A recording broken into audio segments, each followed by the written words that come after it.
এত ইস্যুর তো প্রয়োজন নাই, এত ইস্যুর তো প্রয়োজন নাই। যেখানে আসামি গ্রেফতার হয়ে গেছে, যেখানে আসামি গ্রেফতার হয়েছে, এমনকি ছোট্ট মাজলুম আসিয়া কবরে চলে গেছে, আর ধর্ষকরা 3 মাস এই পৃথিবীতে আলো বাতাস গ্রহণ করবে, এটা মুসলমান বরদাস্ত করবে না। আপনি বলবে আইন নাই, আইন তো জিবরাইল বানায় নাই, এই আইন তো মানুষ তৈরি করেছে, পরিবর্তন করুন।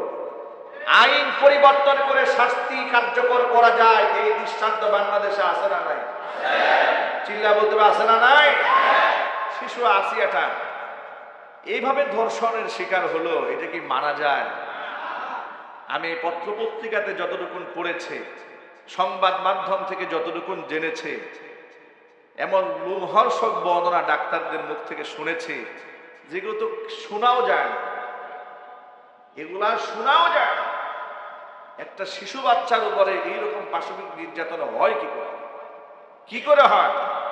এটা এজন্য হয়েছে, এই ধর্ষকেরা এজন্য সাহস পেয়েছে, কারণ তারা জানে এদেশে যতই চিৎকার চেঁচামেচি হোক, ধর্ষণের বিচার হবে না। তনু হত্যার বিচার এই দেশে হয় নাই, কথা বলতে হবে তো। সিলেট এমসি কলেজে স্বামীকে বেঁধে রেখে স্বামীর সামনে স্ত্রীকে ধর্ষণ করা হয়েছে, বিচার হয়নি। ঠিক কিনা বলেন? র্যাবের সাবেক কমান্ডার ছিল আলিবউদ্দিন, রমজান মাসে স্বামীকে জঙ্গি বানায় আটকায় রেখে স্ত্রীকে রমজানের 27 রোজার দিন রোজা ভাঙ্গায় ধর্ষণ করেছে। বিচার হয় না এই দেশে।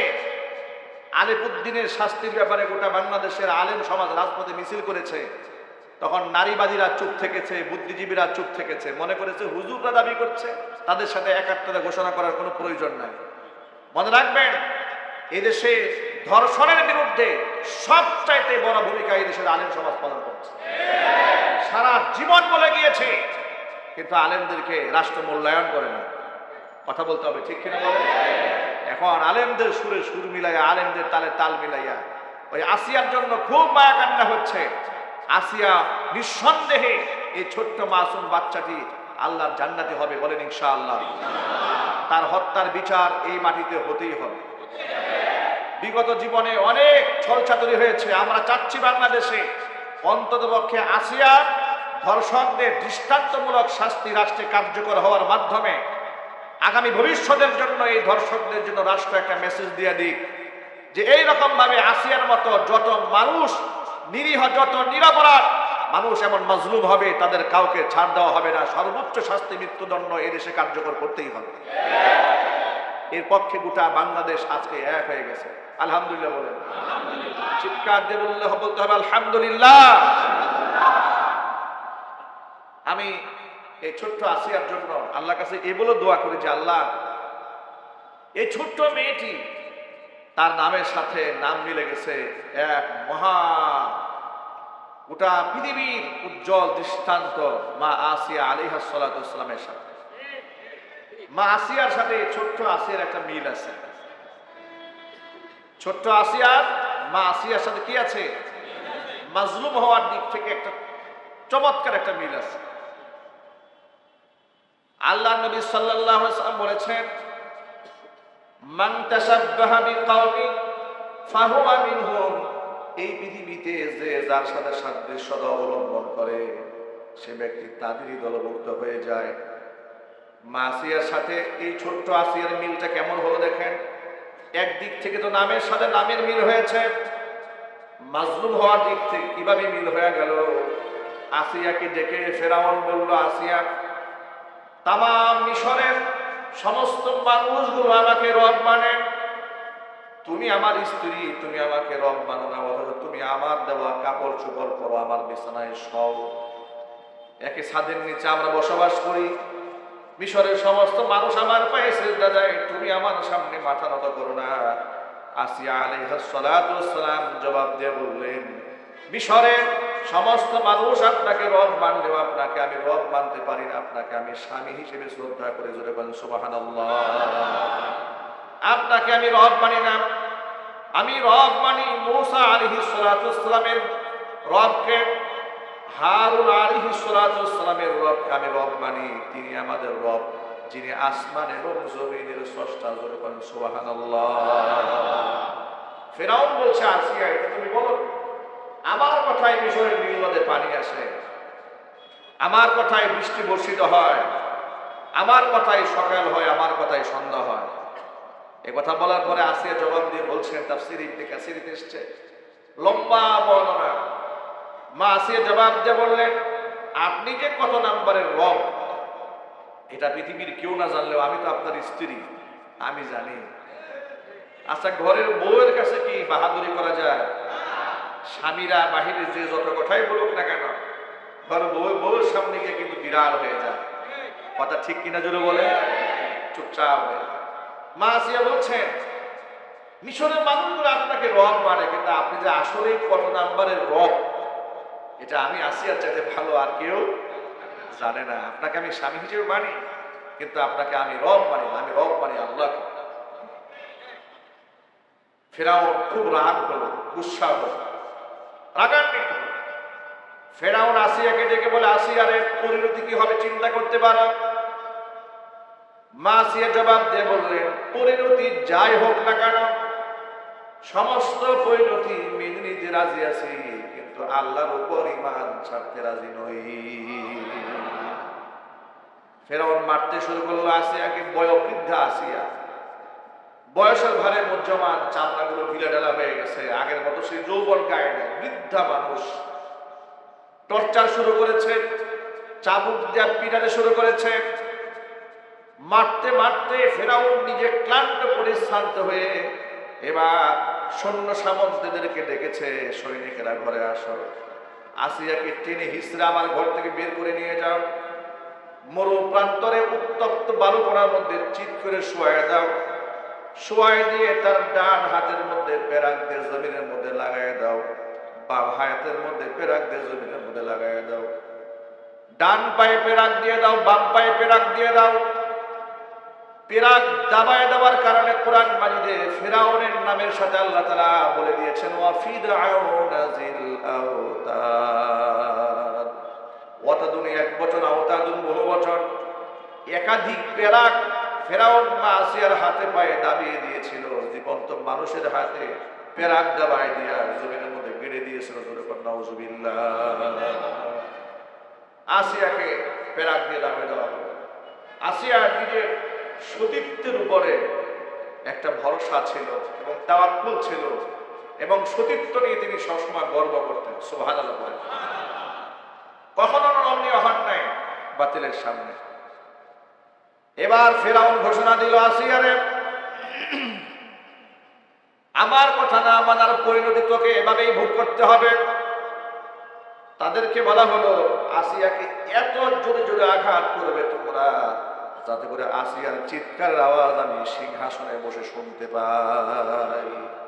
আসিয়ার চিৎকার আওয়াজ শুনে আমার মনের মধ্যে আসিয়ার মধ্যে তো ক্ষোভ আছে, বিদ্বেষ আছে, নিবারণ হবে। ঘৃণার সাথে বলেন নাউজুবিল্লাহ। যেহেতু মা আসিয়া বড় সম্পদ ছিল, চরিত্র, ফেরাউন ঘোষণা দিয়ে দিল, কত বড় জালেম হলে স্বামী হয়ে নিজের স্ত্রীর চরিত্রের উপরে, চরিত্রকে ধ্বংস করে দেওয়ার জন্য যুবকদেরকে লেলিয়ে দিয়েছে। মা আসিয়া আলাইহিস সালাতু ওয়াস সালাম চোখের পানি ছেড়ে রবের কাছে একটা দোয়া করেছিলেন, যে দোয়াটি সূরা তাহরিমের মধ্যে আল্লাহ তাআলা বিশ্ববাসীকে জানিয়ে দিয়েছেন। মা আসিয়া তখন দোয়া করে বলেছিলেন, রব্বি বিনিলি ইনদাকা বাইতান ফিল জান্নাহ ওয়ানাজ্জিনি মিন ফিরআউনা ওয়া আমালিহি ওয়ানাজ্জিনি মিনাল কওমিজ জালিমিন।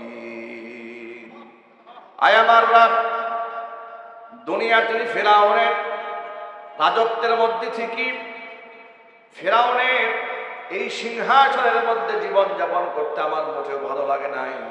একমাত্র তোমার দাসত্বে আমার জীবনকে আমি ধন্য মনে করেছি। আমি আমার জীবনটাকে তোমার দাসত্বে সঁপে দিয়েছি। ওরা আমাকে টর্চার করেছে, আমি সবর করেছি। আয় আল্লাহ, ওরা যদি আমার চরিত্রের মধ্যে সে হানা দেয়, আমি আসিয়ার জন্য এর চাইতে লজ্জার আর কিছু নাই।